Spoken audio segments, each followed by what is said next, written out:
ایک جنگل میں شیر، گیدڑ، لومڑی، ہرن اور بہت سے دوسرے جانور رہتے تھے۔ شیر خود کو جنگل کا سب سے بڑا جانور سمجھتا تھا اور جنگل کا بادشاہ کہلانے پر فخر محسوس کرتا تھا۔ وہ جب اور جس وقت چاہتا کسی نہ کسی جانور کو جھپٹتا اور اس کو کھا جاتا۔ سارے جانوروں کو ہر وقت اپنی جان کا خطرہ لگا رہتا تھا کہ نہ جانے کب اور کس وقت کس کی باری آ جائے۔ ایک دن کئی جانور مل کر شیر کے پاس گئے اور باری باری کہنے لگے: بادشاہ شیر، تم واقعی ہمارے بادشاہ ہو اور ہم تمہاری رعایا، لیکن اگر تم ہم سب کو ایک ایک کر کے کھا جاؤ گے تو تمہاری رعایا ختم ہو جائے گی، پھر تم کس پر اپنی حکومت کرو گے؟ شیر نے دوڑتے ہوئے کہا: ارے بوفو، اگر اس جنگل میں جانور ختم ہو گئے تو میں کسی اور جنگل میں چلا جاؤں گا۔ ابھی مجھے ایسی کوئی فکر نہیں، کیونکہ فی الحال اس جنگل میں بے شمار جانور ہیں جنہیں کھا کر میں کئی برس گزار سکتا ہوں۔ کہہ کر وہ ایک مرتبہ اپنی خوفناک آواز میں دوڑا اور ان جانوروں میں سے ایک کو دبوچ کر کھا گیا۔ باقی جانور جان بچا کر بھاگ کھڑے ہوئے۔ ان جانوروں کو راستے میں لومڑی مل گئی اور انہوں نے لومڑی سے کہا: بی لومڑی، فوراً یہاں سے بھاگ جاؤ ورنہ بادشاہ شیر تمہیں بھی کھا جائے گا۔ لومڑی بولی: بھائیو، گھبرانے کی کوئی بات نہیں، میں نے ایک ترکیب سوچی ہے اور مجھے پکا یقین ہے کہ میں اپنی اس ترکیب پر عمل کر کے اپنی اور تم سب کی جان اس نامراد سے بچا لوں گی، ہم سب کو اس مردود سے نجات مل جائے گی۔ اگلے روز لومڑی شیر کے پاس پہنچی، سلام کیا اور شیر کا حال پوچھا۔ شیراس وقت بہت بھوکا تھا، لومڑی کو دیکھ کے اس کے منہ میں پانی بھر آیا، کیونکہ وہ لومڑی بہت موٹی تازی تھی۔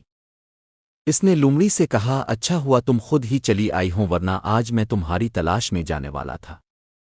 میری کئی روز سے تم پر نظر تھی اور تمہارا گوشت کھانے کی تمنا تھی۔ چالاک لومڑی نے جواب دیا: شیر بادشاہ، میں بہت پہلے تمہارے پاس آ جاتی، لیکن جب میں اس طرف آ رہی تھی تو راستے میں ایک اور شیر مجھے مل گیا اور کہنے لگا کہ میں جنگل کا بادشاہ ہوں۔ میں نے اس سے کہا کہ نہیں، ہم ایک شیر کو اپنا بادشاہ سمجھتے ہیں، تو وہ دوڑ کر بولا: کون ہے وہ؟ میں اسے زندہ نہیں چھوڑوں گا۔ میں بھاگ کھڑی ہوئی اور کسی نہ کسی طرح یہاں پہنچی تاکہ تمہیں یہ خبر سنا دوں کہ اس جنگل میں ایک اور بادشاہ پیدا ہو گیا ہے۔ لومڑی کی زبانی کسی اور شیر کے متعلق سن کر اس شیر کو بڑا غصہ آیا۔ نتنے پھلا کر کہا: کہاں ہے وہ بدماش؟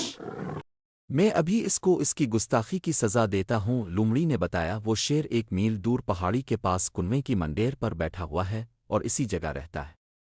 شیر نے کہا: مجھے وہاں لے چلو تاکہ میں ابھی اور اسی وقت اس گستاخ کو مزہ چکھا دوں۔ لومڑی بولی: ہاں شیر بادشاہ، میرے ساتھ چلیے۔ چنانچہ چالاک لومڑی اس کو اپنے ہمراہ لے کر اس طرف کو چل دی۔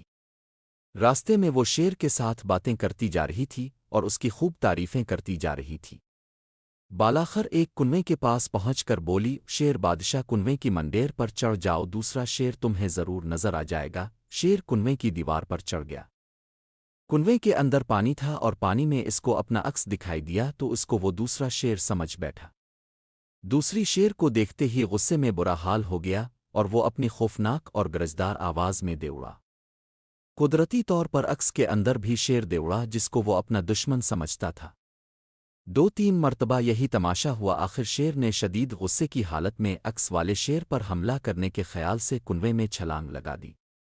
کنواں کافی گہرا اور گدلے پانی سے بھرا ہوا تھا۔ بالاخر شیر کنویں کے اندر ڈوب کر مر گیا۔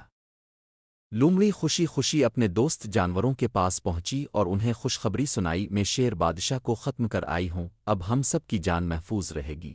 سب جانوروں نے لومڑی کا شکریہ ادا کرنے کے بعد اس کی بہت تعریف کی اور کہا کہ خدا نے تمہیں سب سے زیادہ عقل ہو سمجھ دی ہے۔ سب جانوروں نے ایک جگہ جمع ہو کر خوب جشن منایا۔ واقعی لومڑی ایک بہت چالاک جانور ہے۔